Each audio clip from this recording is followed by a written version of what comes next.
வணக்கம். அதிரடியின் இன்றைய பிரதான செய்திகள். முதலில் தலைப்புச் செய்திகள். நாட்டை அதிர வைத்த நீர்கொழும்பு சிறைச்சாலை சம்பவம். அடுத்தடுத்து பிணங்களாக வெளியேற்றப்பட்ட கைதிகள். திடீரென சிறைச்சாலையை சுற்றி வளைத்த மக்கள். உண்மையாகவே நடந்தது இதுதான். வெளியான முழு தகவல். பலரை அரசாங்கம் திட்டமிட்டு இலக்கு வைக்கிறது. திடீரென அனுரவை சீண்டும் முக்கிய புள்ளி. முன்வைக்கப்பட்ட குற்றச்சாட்டு. 14 வயது சிறுமிக்கு நடந்த மோசமான செயல். போலீஸ் விசாரணையில் குடும்பத்தினரை அதிர வைத்த சம்பவம். டிக்டாக்கால் வந்த வினை. நடந்தது என்ன? அனுரவின் திடீர் நகர்வுகள். நான் மனவேதனையில் உள்ளேன். பஸ்ஸில் தொடர்பிலும் மஹிந்த வெளியிட்ட கருத்து. கோட்டபாய ராஜபக்சவிற்கும் நீதிமன்றம் பிறப்பித்த அதிரடி உத்தரவு. நாட்டில் திடீரென கைதாக உள்ள முன்னாள் ஜனாதிபதி யார் தெரியுமா? வெளியான அதிர்ச்சி தகவல்கள். பரவலாக பாயும் விசாரணை.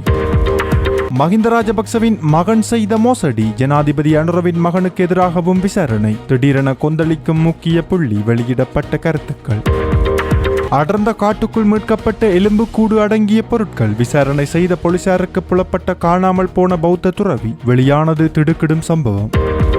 பாதாள குழுக்களுடன் இணைந்த எதிர்க்கட்சிகள். சற்று முன் அதிர்ச்சி தகவல் ஒன்றை வெளியிட்ட ஆளும் தரப்பு அமைச்சர். அம்பலப்படுத்தப்பட்ட மேலும் பல தகவல்கள். குடிவரவு திணைக்களத்தின் பிரதான காரியாலயத்தில் திடீரென கைது செய்யப்பட்ட முக்கிய ஊழியர். வெளியான காரணம். இலங்கை சுங்கத்தின் மிக பெரும் சாதனை. வசூலிக்கப்பட்டுள்ள மில்லியன் தொகை. வெளியான தகவல். தொடர்பான விரிவான செய்திகள்.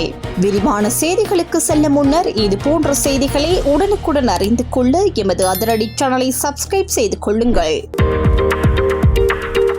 நீர்கொழும்பு சிறைச்சாலையில் நேற்று உயிரிழந்த கைதிகள் அனைவரும் பாதுகாப்பு தரப்பினரின் துப்பாக்கிச் சூட்டில் உயிரிழந்ததாக தகவல்கள் வெளியாகியுள்ளன. தகவல்களின்படி இன்று காலை உணவு வழங்க சென்ற சிறைச்சாலை அதிகாரிகள் நேற்றைய சம்பவம் தொடர்பாக கைதிகளுடன் கடுமையான முறையில் நடந்து கொண்டதுடன் சில கைதிகளை அச்சுறுத்தவும் முயன்றதாக தெரிவிக்கப்படுகின்றது.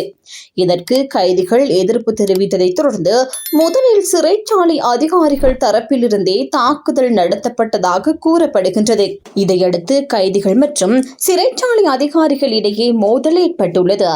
பின்னர் சிறை பாதுகாப்பு பணியில் அதிகாரிகளும் சிறைச்சாலை அதிகாரிகளுக்கு ஆதரவாக தங்களது சேவை துப்பாக்கிகளை பயன்படுத்தி துப்பாக்கிச் சூடு நடத்தியதாக தகவல்கள் தெரிவிக்கின்றன.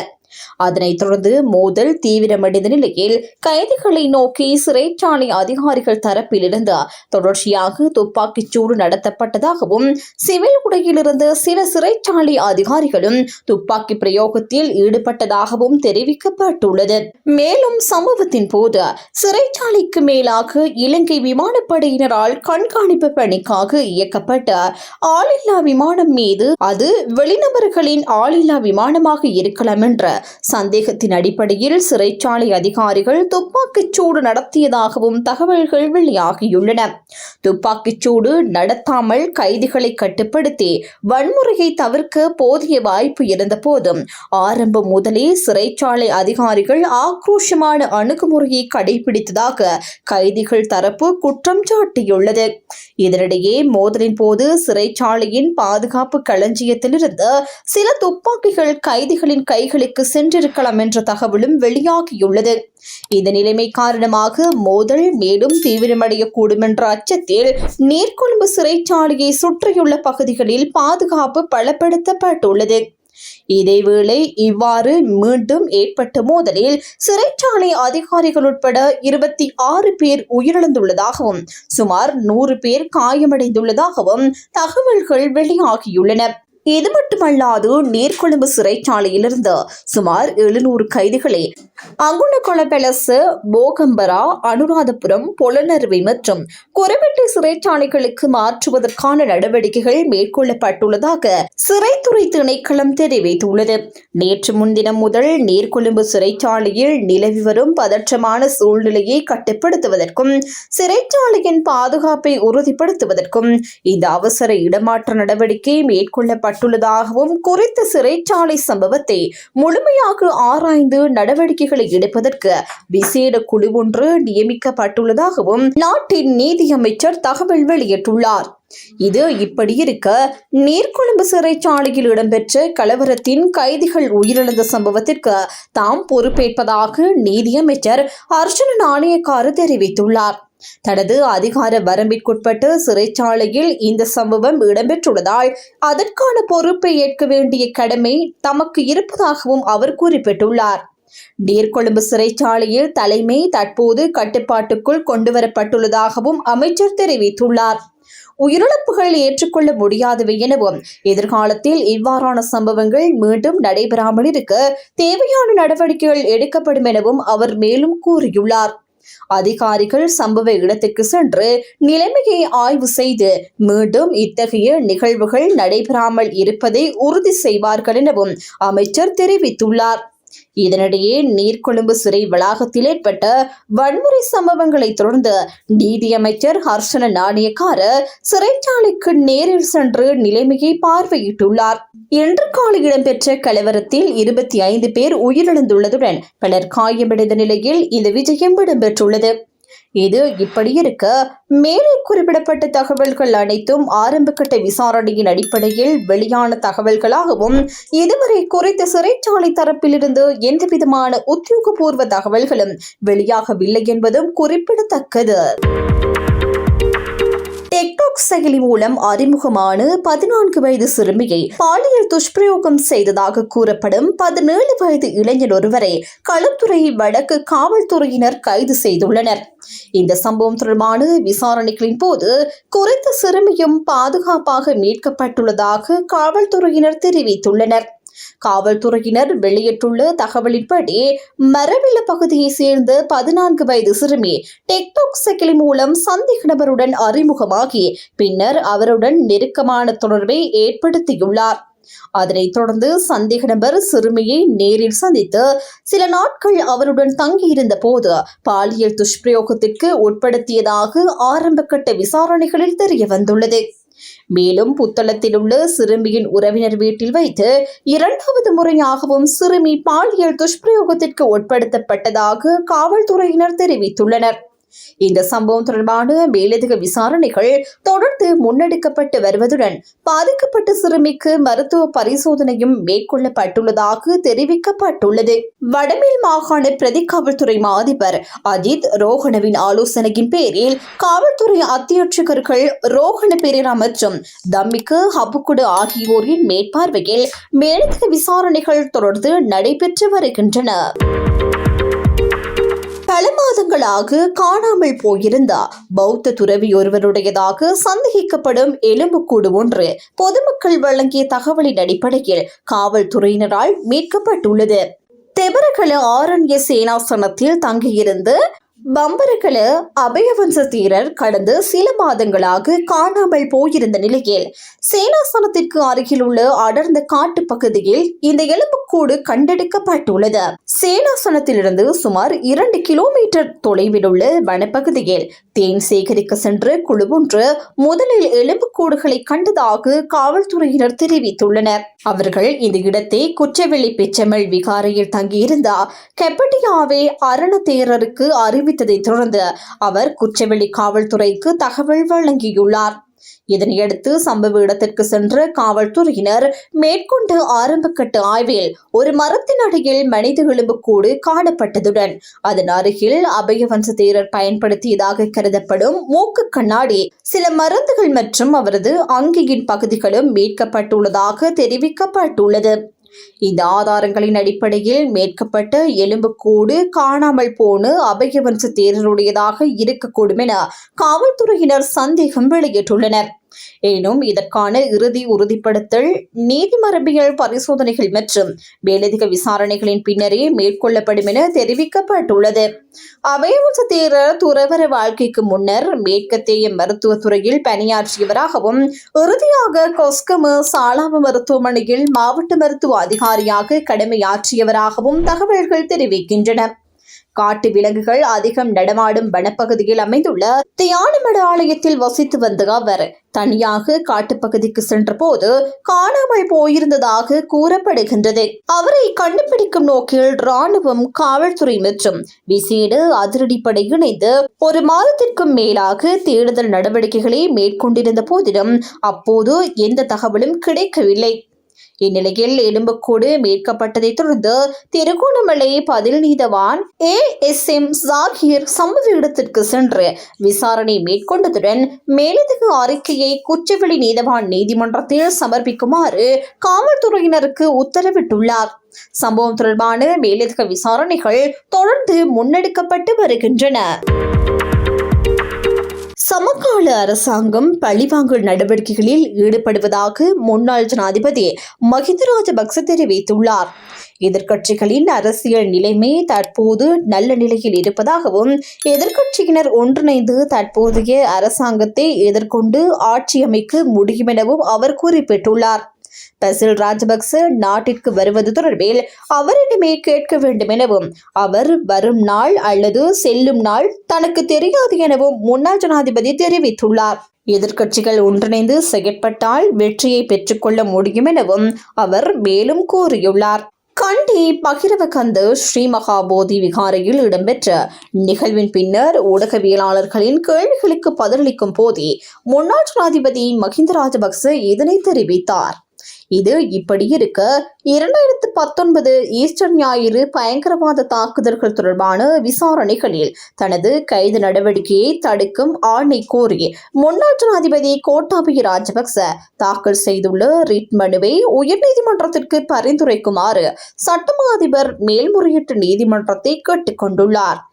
இந்த மனு நேற்று விசாரணைக்கு எடுத்துக் கொள்ளப்பட்ட போது எதிர்மனுதாரர்கள் சார்பில் முன்னிலையான துணை சொலிசிட்டர் ஜெனரல் சுகர்ஷி ஹேரத் மனுதாரர் கோரிய நிவாரணங்கள் அடிப்படை உரிமைகள் தொடர்பானவை என்பதால் அவை மேன்முறையீட்டு நீதிமன்றத்தின் அதிகார வரம்புக்குள் வராது என வாதிட்டுள்ளார். அதன்படி குறித்த மனுவை உயர்நீதிமன்றத்திற்கு பரிந்துரைத்து உத்தரவு பிறப்பிக்குமாறு அவர் நீதிமன்றத்திடம் கோரிக்கை விடுத்துள்ளார். விசாரணையின் போது மனுதாரரான கோட்டாபய ராஜபக்ச சார்பில் முன்னிலையான ஜனாதிபதி சட்ட ஆலோசகர் ரமேஷ் டி சில்வா தனது வாய்மொழி வாதங்களை நிறைவு செய்துள்ளார். இந்த வழக்கு தொடர்பான மேலதிக சமர்ப்பிப்புகளுக்காக விசாரணை ஜூலை 9ஆம் தேதிக்கு ஒத்திவைக்கப்பட்டுள்ளது. இலங்கையின் முன்னாள் ஜனாதிபதி ஒருவர் கைது செய்யப்பட்டு தடுப்பு காவலில் வைத்து விசாரணைக்கு உட்படுத்தப்பட உள்ளதாக சமூக ஊடகங்களில் தகவல் ஒன்று பரவி வருகின்றது. அந்த தகவலின்படி இலங்கை வரலாற்றில் முதல் முறையாக முன்னாள் ஜனாதிபதி ஒருவர் குற்றப்புலனாய்வு துறையின் தடுப்பு காவலில் வைத்து விசாரணைக்கு உட்படுத்தப்பட உள்ளதாக கூறப்பட்டுள்ளது. இந்த தகவல் முதலில் பௌத்த துறவி ஒருவரின் பெயரில் இயங்கும் சமூக ஊடக கணக்கொன்றில் வெளியாகியதாகவும் பின்னர் அது பல்வேறு சமூக ஊடக தளங்களில் வேகமாக பகிரப்பட்டு வருவதாகவும் தெரிவிக்கப்படுகின்றது. எனினும் இந்த தகவல் தொடர்பாக இதுவரை எந்த ஒரு அதிகாரப்பூர்வ அரசு அமைப்போ அல்லது நம்பகமான பிரதான ஊடகமோ உறுதிப்படுத்தவில்லை. மேலும் சமூக ஊடகங்களில் பரவி வரும் பதிவில் எந்த முன்னாள் ஜனாதிபதி குறித்து குறிப்பிடப்பட்டுள்ளது என்பதோ அவருக்கு எதிராக முன்வைக்கப்பட்டுள்ளதாக கூறப்படும் குற்றச்சாட்டுக்கள் என்ன என்பதோ தொடர்பில் எந்தவிதமான தெளிவான தகவலும் வெளியிடப்படவில்லை. இதன் காரணமாக சமூக ஊடகங்களில் பரவி வரும் இந்த தகவல் தற்போது வரை அதிகாரப்பூர்வமாக உறுதிப்படுத்தப்படாத தகவலாகவே காணப்படுகின்றமை குறிப்பிடத்தக்கது. ஜனாதிபதி அனுரகுமார் திசாநாயக்கவின் மகன் கசுன் திசாநாயக்க மிஹின் லங்கா மற்றும் பின்னர் ஸ்ரீலங்கன் ஏர்லைன்ஸ் நிறுவனங்களில் பணியில் இணைந்த விதம் தொடர்பிலும் விசாரணை நடத்தப்பட வேண்டும் என முன்னாள் அமைச்சர் விமல் வீரவன்ச வலியுறுத்தியுள்ளார். கொழும்பில் நடைபெற்ற செய்தியாளர் சந்திப்பில் கருத்து தெரிவித்த இவர் லஞ்சம் அல்லது ஊழல் குற்றச்சாட்டுகளை விசாரிக்கும் ஆணைக்குழு தற்போது பல்வேறு விவகாரங்கள் தொடர்பில் விசாரணைகளை முன்னெடுத்து வருவதாக குறிப்பிட்டார். முன்னாள் ஜனாதிபதி மஹிந்த ராஜபக்சவின் மகன் யோசித ராஜபக்ச கடற்படையில் இணைந்த விதம் தொடர்பில் விசாரணைகள் இடம்பெற்று வரும் நிலையில் அதேபோன்று கசுன் திசாநாயக்கவின் நியமனங்களும் ஆராயப்பட வேண்டும் என அவர் தெரிவித்துள்ளார். அனுரகுமார் திசாநாயக்க நாடாளுமன்ற உறுப்பினராக இருந்து அப்போதைய ராஜபக்ச அரசாங்கத்தை விமர்சித்துக் கொண்டிருந்த காலகட்டத்தில் அவரது மகன் கசுன் திசாநாயக்க தகுதி பரீட்சைகளின்றி மிஹின் லங்கா நிறுவனத்தில் பணியில் இணைக்கப்பட்டதாகவும் விமல் வீரவன்ச குற்றம் சாட்டியுள்ளார். மேலும் மிஹின் லங்கா நிறுவனம் மூடப்பட்ட பின்னர் கசுன் திசாநாயக்க எவ்வாறு ஸ்ரீலங்கன் ஏர்லைன்ஸ் நிறுவனத்தில் பணியில் இணைந்தார் என்பது தொடர்பிலும் விசாரணை நடத்தப்பட வேண்டிய அவசியம் இருப்பதாக அவர் தெரிவித்துள்ளார். இந்த விடயத்தில் லஞ்சம் அல்லது ஊழல் குற்றச்சாட்டுகளை விசாரிக்கும் ஆணைக்குழு கவனம் செலுத்தவில்லை என்றும் சட்டம் அனைவருக்கும் சமமாக நடைமுறைப்படுத்தப்பட வேண்டும் என்றும் விமல் வீரவன்ச வலியுறுத்தியுள்ளார்.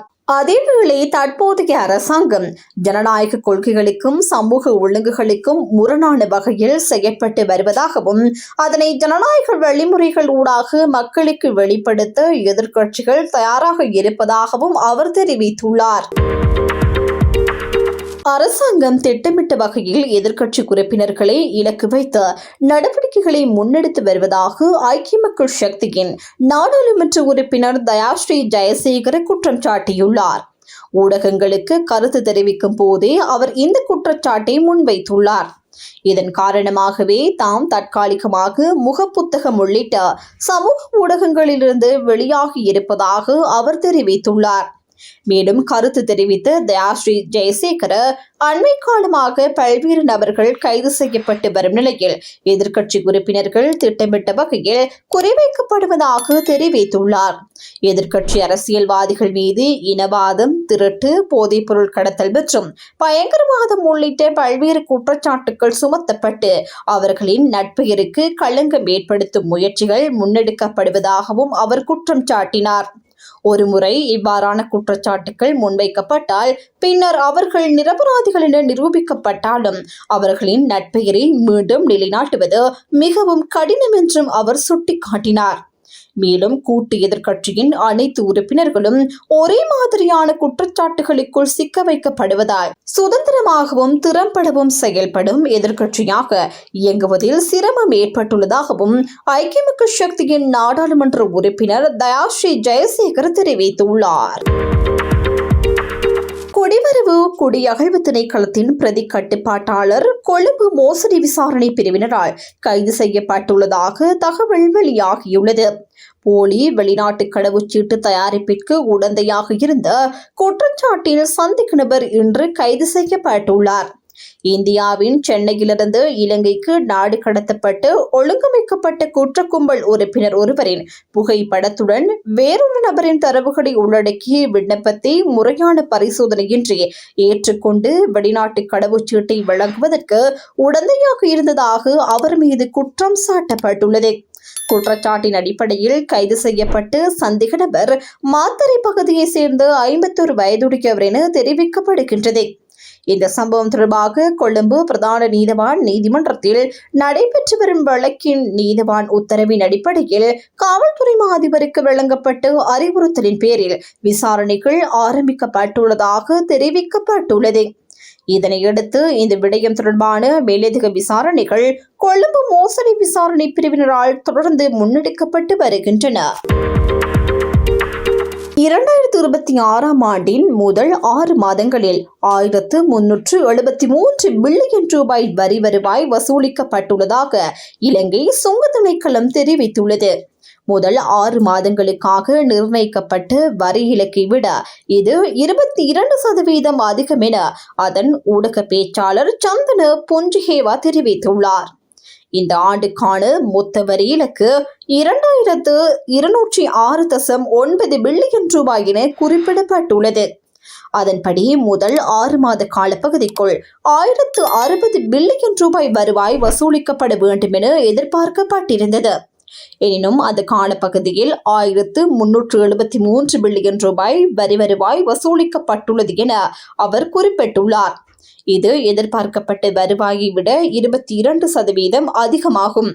இந்த ஆண்டு மோட்டார் வாகனங்களின் இறக்குமதி குறையும் என எதிர்பார்க்கப்பட்ட போதிலும் அவ்வாறு இடம்பெறாத காரணத்தினால் வரி வருவாய் அதிகரித்துள்ளதாகவும் ஊடக பேச்சாளர் சந்தன பொன்றிகேவா தெரிவித்துள்ளார்.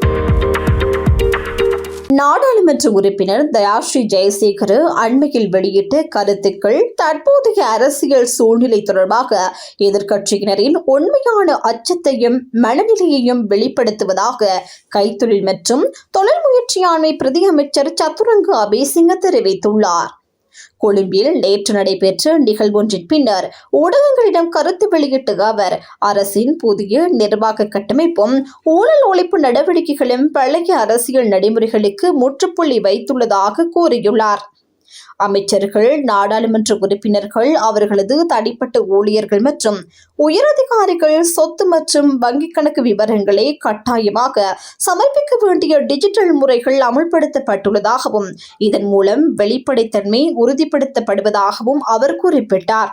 வரி நிர்வாகமும் டிஜிட்டல் மயமாக்கப்பட்டுள்ளதால் முறைகேடுகள் மற்றும் வரி ஏய்ப்புகளுக்கு இடமில்லை என்றும் இதுவே எதிர்க்கட்சியினரிடையே அச்சத்தை ஏற்படுத்தியுள்ளதாகவும் அவர் தெரிவித்துள்ளார். மேலும் தற்போதைய அரசின் பொருளாதார கொள்கைகள் நாட்டை மீட்சி பாதைக்கு இட்டு செல்கின்றன என்றும் எரிபொருள் மற்றும் எரிவாயு விலை குறைப்பு உள்ளிட்ட நடவடிக்கைகள் இதன் பிரதிபலிப்பாகும் என்றும் சத்துரங்க அபேசிங்க கூறியுள்ளார். அத்துடன் எதிர்வரும் செப்டம்பர் மாதத்திற்குள் மக்களுக்கு கூடுதல் பொருளாதார நிவாரணங்கள் வழங்கப்படும் என்றும் 2027ஆம் ஆண்டளவில் வரி விகிதங்களை குறைக்கும் நோக்கில் அரசு செயல்பட்டு வருவதாகவும் அவர் தெரிவித்துள்ளார். இத்துடன் அதிரடியின் இன்றைய பிரதான செய்திகள் நிறைவடைகின்றன. எமது செய்தி தொடர்பான உங்களுடைய கருத்துக்களை மறக்காமல் கமெண்டில் பதிவிடுங்கள்.